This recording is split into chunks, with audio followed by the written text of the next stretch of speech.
Karma is no joke. My dog Karma reminds me of the power of the divine feminine. Although she is part wiener dog and only 30 pounds, she is a force to be reckoned with. She exhibits the protective, nurturing warrior spirit in the body of a little, hot dog. One day, Karma and I were walking at the harbor in Hawaii. I had my daughter's pup Lotus on a leash and Karma walking freely. Karma is usually attached to my hip, so I trust her to stay next to me. Out of the blue, my 11-year-old little Karma started running, ferociously barking toward a man and his dog who were walking about 100 feet away across the parking lot. I ran after her screaming because when I looked closely, I realized the other dog was a pit bull. Karma had been attacked once by a pit bull and nearly died, so I was freaking out.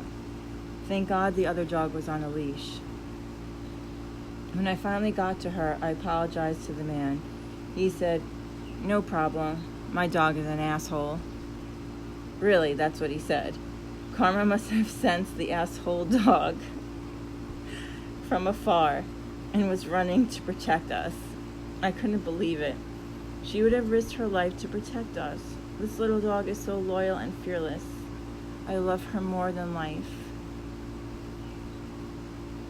Another incident displaying Karma's true nature happened in Long Island at the dog park that we frequented. We arrived around sunset and no one else was there, which was unusual for this busy dog park, except for two men in hoodies sitting on top of the table at the entrance of the nature trail. I parked away from the two strange men. When I got out of the car, the men immediately started walking toward us. All the hair on my body was standing at attention. Karma must have felt the energy because she started going crazy. I had never seen that side of Karma before, growling and showing her teeth like she was ready to tear them apart. It didn't stop then, though. As they got closer, she started lunging at them, now ready to bite. Luckily, I had her on a leash. Something was wrong, and we both felt it. They came right up to us and said, "Do you want to go for a walk?" What? Are you kidding?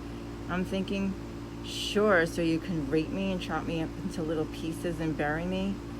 Of course I didn't say that. I showed no fear and said nonchalantly, "No thanks," and walked away with my keys between my knuckles, ready to defend myself and Karma if necessary. I walked briskly to my car with eyes in the back of my head. I showed no alarm so they didn't sense my internal fear. Something I learned about this type of situation: show no fear, otherwise they will be more tempted to assert their power over you. No time to be scared while I walked, but when I got in my car, I kind of freaked out. My heart was beating so fast. I had avoided something really sinister, I felt. I was so grateful to Karma. I knew she would have defended me with her life. I just hope that never happens.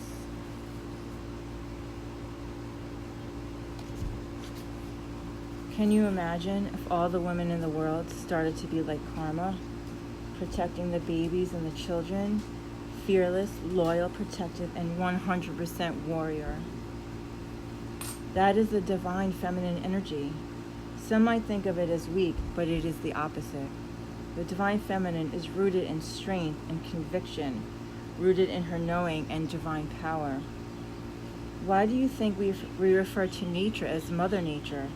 Why is our beloved planet Gaia, Earth, feminine? Because Mother Woman is the most powerful force on the planet. Wild and unpredictable, yet nurturing, loving, providing at the same time. That's the energy I want to embrace, the nurturing warrior light, free from entanglements. Spirit gave me another visualization. This was my first one, is Earth. They showed me as a tree trunk, a pillar of light rising up from the crystalline grid of Gaia, with branches free, not entangled with other branches, blossoming their own flowers. I love this one because I feel so connected to the trees and Gaia, and it reminds me to avoid the toxic entanglements of others. Rooted clarity, unity is the one.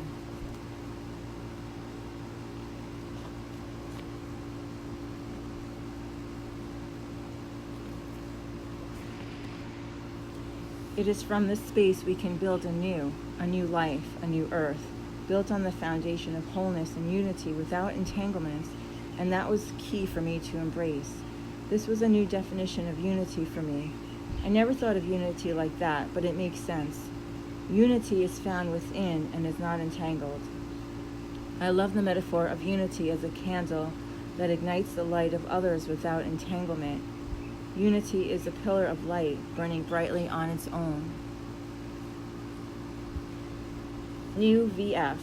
The latest logo of my unfolding came to me when my guides told me I had leveled up to a new vibrational frequency. My current imprint is a galactic sunflower with a lighthouse in the middle, shining 5 light beams of sacred geometry representing the 5 modalities I offer: the spoken word, written word, movement with breath, connection to the masses, and working one-on-one. I love how the sunflower, which is me, has transformed into a galactic one now. As I evolve in my consciousness, I become more and more aware of my multidimensional galactic self, and at the same time realize there is so much more of me and the multiverse to explore and discover. This is the fun part now. I have made it through the density and polarity. Now I am free to adventure deeper within and higher with up. I am this beacon of unfiltered light, rooted firmly in Mother Earth, shining brightly to all the souls on the sea, guiding them back home. Our destiny is to rise into the spectacular light beings that we already are, to heal the whole and become whole once again. That is why taking time to make yourself the priority and spending time doing the inner work is not a selfish act. We are all connected, so when you heal yourself, the entire planet is uplifted to a new vibrational resonance. You actually change the crystalline grid of Gaia. Every soul matters. Every soul is an integral part in the ocean of the divinity. Heal the whole and heal the whole. What is your kuleana, or responsibility? Just to give you an example, one individual who lives and vibrates to the energy of optimism and a willingness to be non-judgmental of others will counterbalance the negativity of 90,000 individuals who calibrate at the lower weakening levels. One individual who lives and vibrates to the energy of pure love and reverence for all of life will counterbalance the negativity of 750,000 individuals who calibrate at a lower weakening level. One individual who lives and vibrates to the energy of illumination, bliss, and infinite peace will counterbalance the negativity of 10 million people. And one individual who lives and vibrates to the energy of grace, pure spirit beyond the body, in a world of complete oneness, will counterbalance the negativity of 70 million people. It's pretty amazing.